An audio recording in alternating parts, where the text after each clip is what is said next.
worked in a pizza delivery place when I was young and wanted quick money. One afternoon, close to evening in the spring, just before 6 p.m., I was on the phone taking an order. A stocky man of medium build strode into the store and walked behind the counter. He took the phone out of my hand and slammed it. Things happened quickly. Astonished, I got ready to say, "Hey!" Before I could say so, I saw the gun, the guy, and his stern, angry, determined face. And then, just for a brief instance, I looked into his eyes, and he looked into mine. Using instincts I cannot explain, I instantly saw his humanity. I recognized that he was scared, and importantly, understood that he wasn't crazy, not high on some mind-altering drug.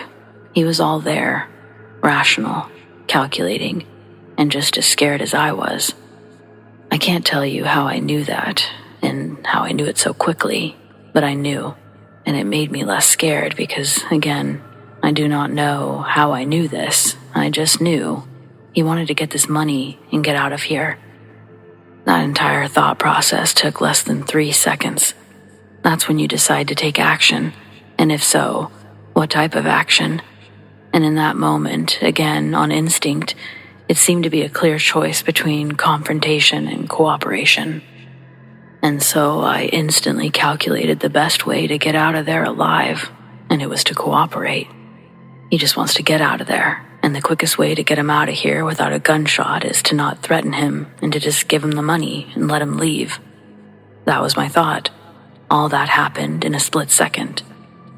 Even retelling the story now, I can still see this guy's face in my mind's eye, and I can still feel that sense of he's not crazy. It happened decades ago, but it doesn't feel like it. He shouted something about money. Only the manager had a key to the money drawer. I slowly, with no sudden motions, backed away and sat on the floor about 5 feet away with the other employee. She happened to be the girlfriend of the manager, and she started crying.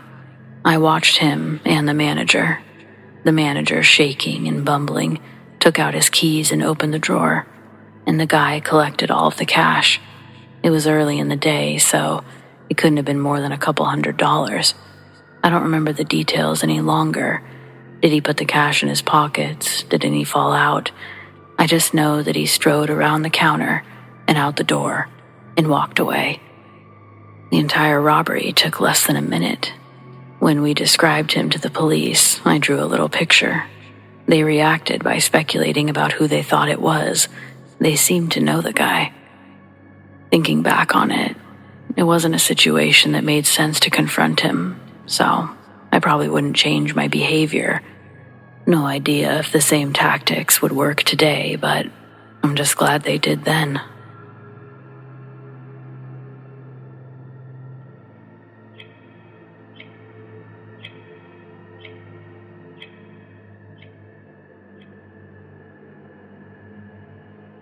Back in the 80s, I did janitorial work for several businesses in my area. It's not a small town, but it's certainly not a big city.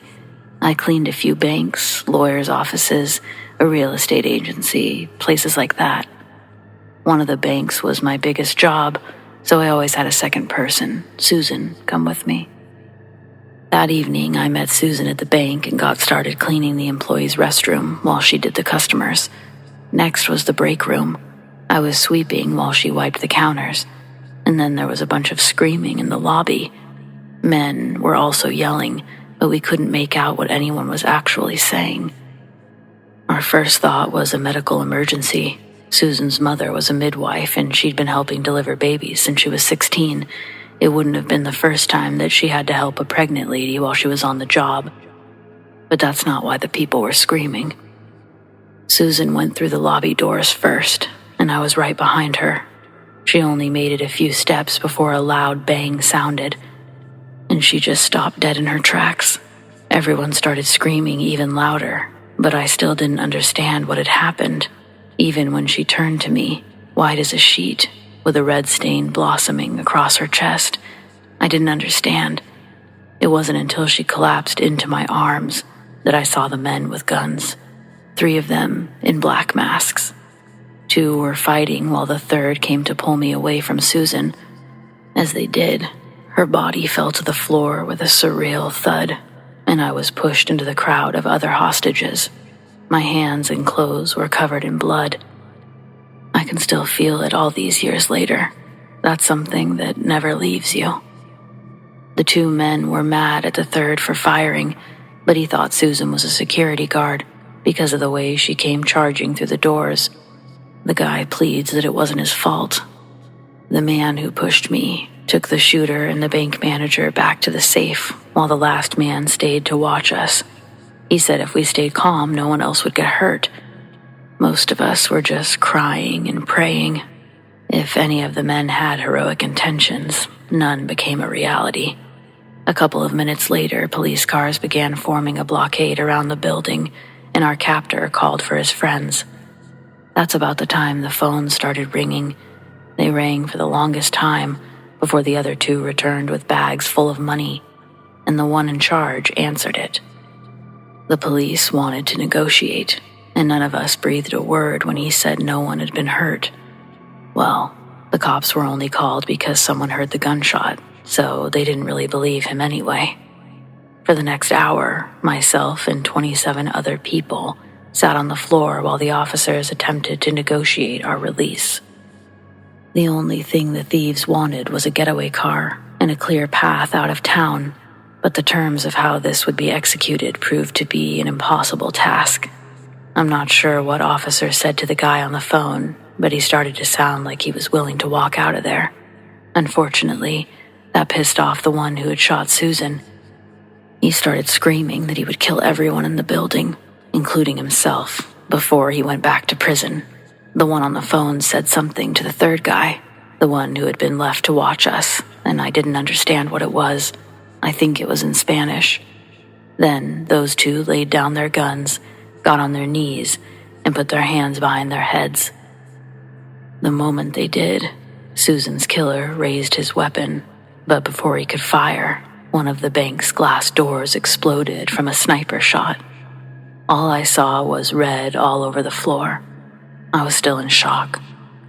And now, his body is like a blur in my memory, like someone censored it for TV.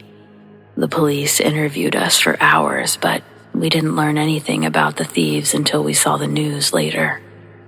The two who surrendered had successfully robbed 3 banks without violence before ours, but their decision to include a third man proved to be theirs and our undoing. The new guy had also just been released after a 10-year sentence for various violent crimes. I was the one to tell Susan's husband the tragic news. Hands down, one of the worst things I've ever had to do in this life. I don't know how doctors or police officers do it on a regular basis. The way a person's face, their whole body and demeanor, it just collapses into itself. The gut-wrenching wails that penetrate your soul. I never want to see that again.